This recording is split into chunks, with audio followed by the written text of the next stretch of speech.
সুন্দর একটি পরিবেশ। এই দেখেন, যেটা হচ্ছে আমাদের 6 ঋতুর দেশ বাংলাদেশ। তো আমরা এই পথ দিয়ে হেঁটে যাচ্ছি। হ্যালো, আসসালামু আলাইকুম। I am back life with মুরসালিন, অ্যানাদার মাই ইউটিউব চ্যানেল।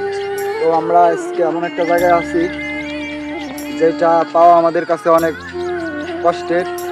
এই যে ঘোনাপাড়া বাজারের সাইডে এই দেখেন, এইভাবে ছোট্ট একটি সরিষা ক্ষেত,